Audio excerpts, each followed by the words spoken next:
Hello, my name is Zach Rye with Old Man Gaming, and welcome to another Snap Judgment review. What is a Snap Judgment review if you've never listened before? Well, I think game reviewers nowadays get a little bit too caught up in 100%ing or near completing a game before they do the review. They forget what it's like to just play it right off the bat, so I play about 5 to 10 hours of a game. I'm just trying to give you an idea whether you're going to have fun with it right away or not. That, coupled with the fact that I think games are one of the most subjective forms of art, I'm not going to give a score to this review. Instead, I'm going to give you an overview of what the game is. Then I'm going to list the pros and the cons of the game, in my point of view, as all reviews are. And then I will be telling you whether I will be sticking with this game outside the purposes of this review.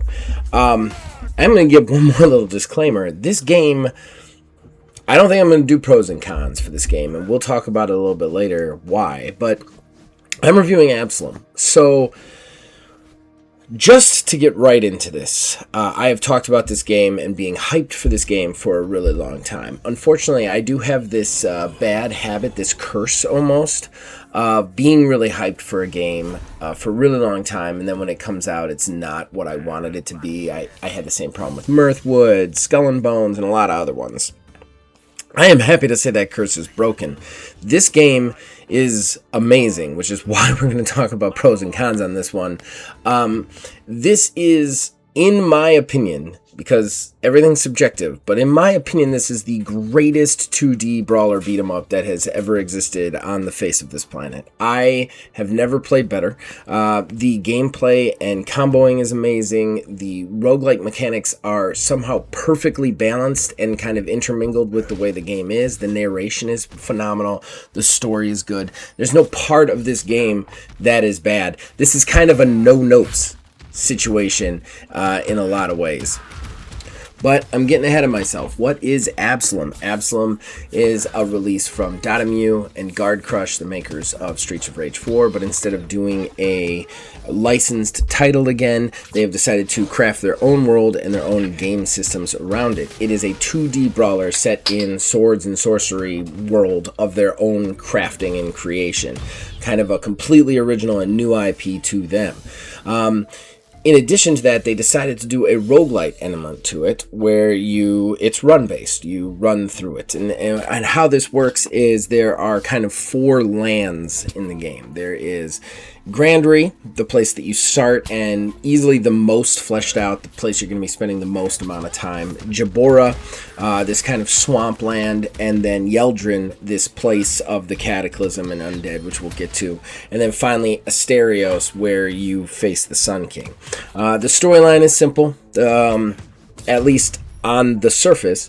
There was this magical cataclysm that wiped out Yeldrin, created it into this like undead nightmare realm. And this guy named the Sun King used that to kind of enslave magic. So you are playing a wizard. Don't get it wrong. You're not a wizard like always casting spells. There's one guy who can kind of do that, but you're much more a wizard just because you use magic on your own. He uses it to enslave magic, to capture these people called the Root Sisters, who are able to kind of repeatedly give life to their specific guardians. And yeah, the game starts with you trying to rescue your Root Sister so that you can begin a rebellion war against the Sun King. And that's where we begin. That's the storyline. So you will progress through Grandery. Then you get to pick which place you go to, Yeldrin or Jabora. Then you go through that to lead you to Asterios, where you then face the Sun King. Each time you go through, everything changes. Even more so than, like, say, just the procedural content, like a Hades or whatever. You will encounter new narrative events, new storyline events, and they have this overarching map that really helps. So the way the map works is the location is the same, but like the actual map and the characters you fight inside it are procedurally generated. So every time you go into that map, it's a little bit different. At the same time, repeated goes to the same map gets you different events, different quests, almost in an open world like way. You'll get these quests that then you have to kind of try and find your way through the map to the right place to unlock something new for a character, to do a quest for another character, to kind of get yourself a new companion that's going to aid you back at your home base. And yeah, I gotta say, this narrative element is something that is throughout the entire game. You will encounter new storylines. In fact, it even bleeds into the characters you're playing. If I'm playing Carl, for say, I can get certain conversations with the other characters at the home base. But if I switch to another character, that character will get me different conversations, and even more so, different missions. I really enjoy, there is a mission later, and I don't want to spoil it, but where Carl is trying to kind of usurp a villain and almost take his place.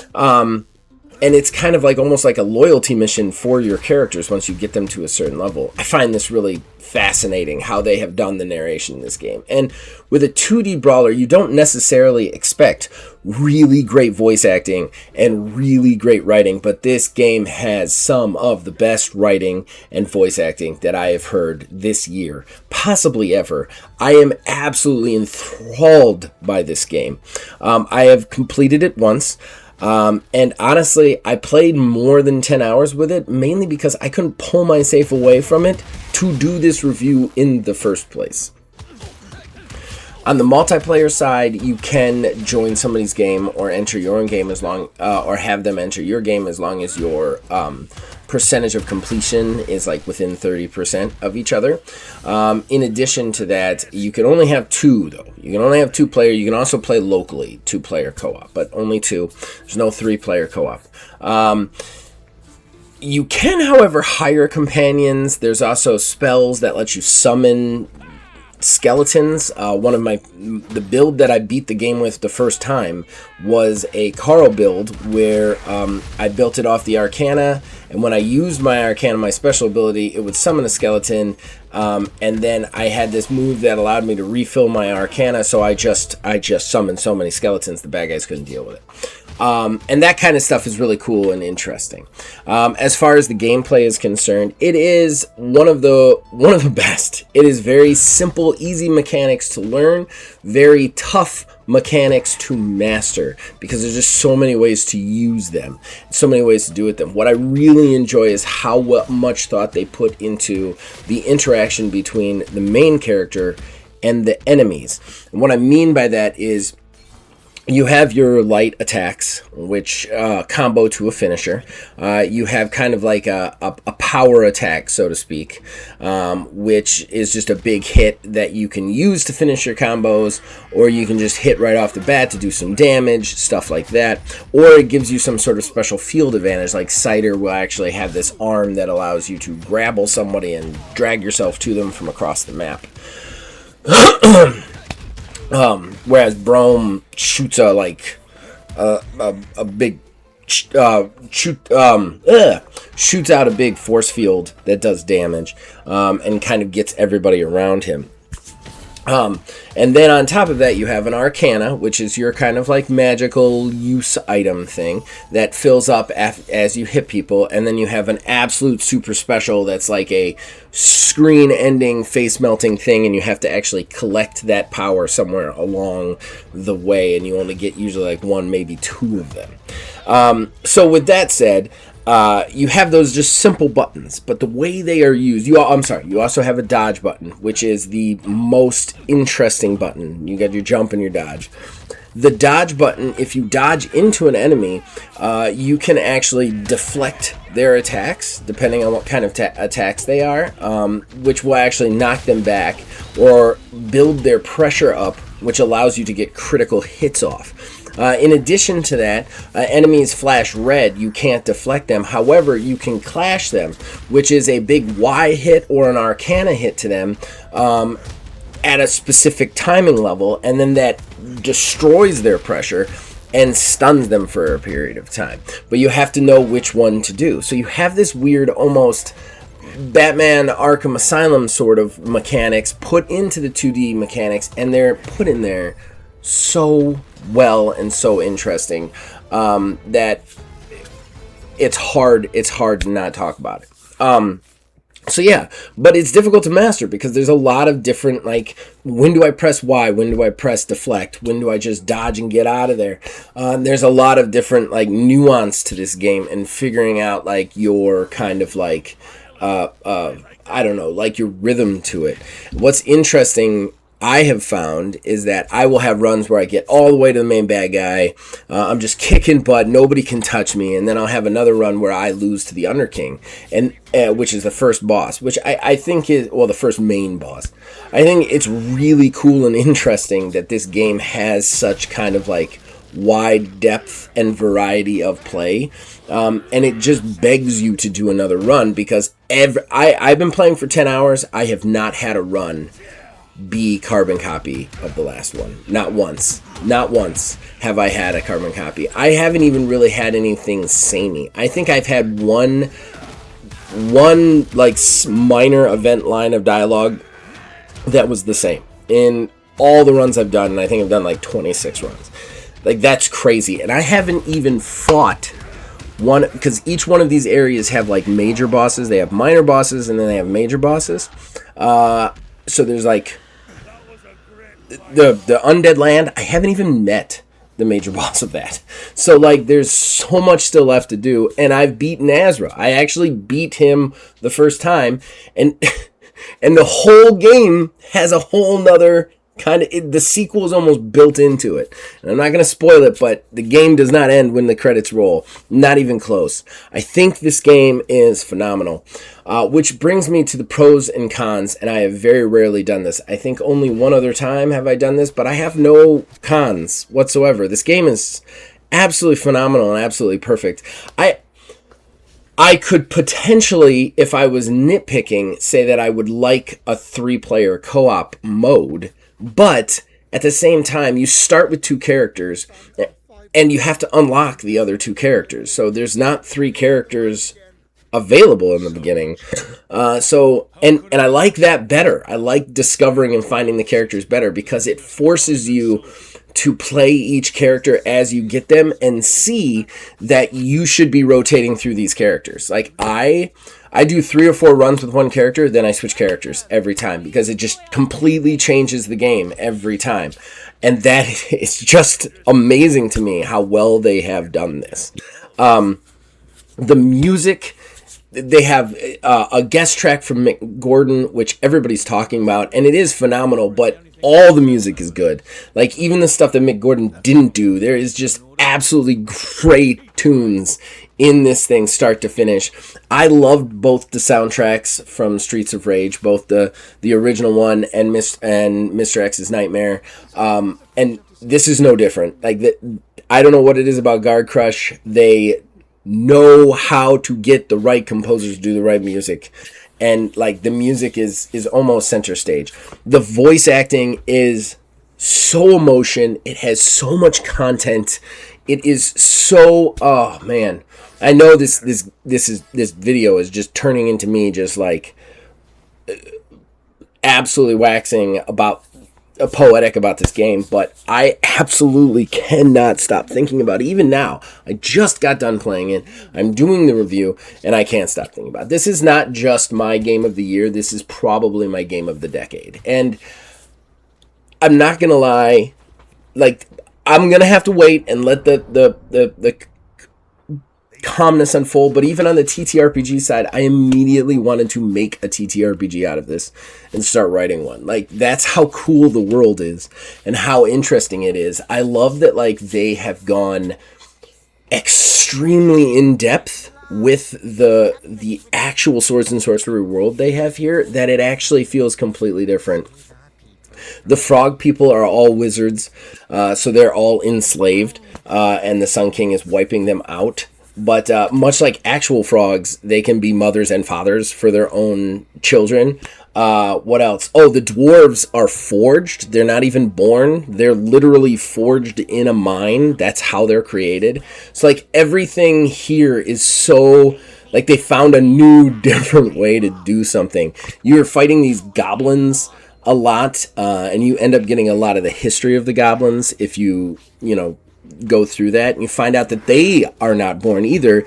They are literally like, they die extremely fast, and they're literally born of this certain heart of the forest tree thing. So like, and then they have to actually like evolve, or they just wither and die, and that's why they all look so different. I want more of this game. And the only thing I fear is that Guard Crush is done already, and I don't want that. I want like DLC after DLC after DLC, and I will happily pay for it. Especially since this game, if you're getting it on Steam, it's 10% off already, and it's only like $22. Wow. If you like roguelite mechanics, and you like 2D brawler beat-em-ups, you owe it to yourself to purchase this and try it. Absolutely owe it to yourself to purchase this and try it. So yeah, no cons, no pros, because there's no cons. This game is if somebody reached into my brain and took out the thing that I would be most wanting to play, it would be this game. So there you go. And whether or not I stick with it, I think you guys can completely find that I'm going to stick with it. In fact, I want to devote myself to 100%ing this game, and I will get so sad when I actually 100% this game, because I will run out of reasons to play it. Like, that is how great this game is, and how I can't even wait to go back into it right now. I do want to say I watched a couple of other reviews on it. Most of them have been really, really positive. IGN decided to bash on it. Whoever the reviewer is on IGN who reviewed this, you don't understand roguelites and you don't understand 2D brawlers. Like, not even remotely. Whoever that person is, it has failed completely. And I know that this game is an in my opinion sort of situation, but I don't understand how anyone could think anything negative about this game. I mean, unless you just don't like the genres, I just don't get it. This game is great. Absolum is great. Go check it out. If you're a 2D brawler guy, if you're an old school retro guy, if you're a roguelite guy, go check it out. Or even if you just want to get into a new, interesting swords and sorcery world. I find myself trying to find new things in the game just so that I can get more lore out of this game. Like, it is a real juicy melon, this game is, and I cannot wait to get everything out of it that I can. Alright, did I get it right? Did I get it wrong? You guys can tell me in the comments below. You can also join our Discord. Links in the description below. And yeah, you can influence everything we do from there. And other than that, you guys keep watching, listening. We'll keep making them. We'll see you guys on the next one.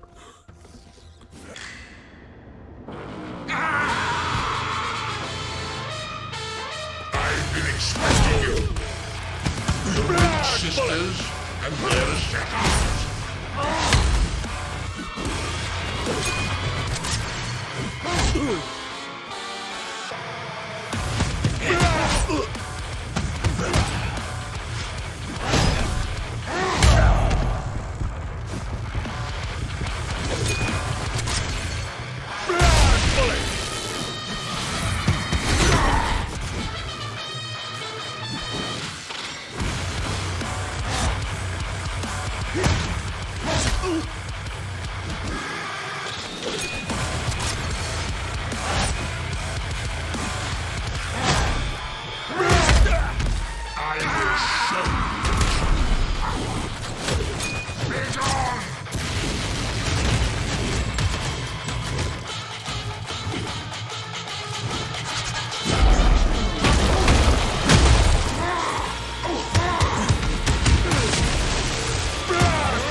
Die!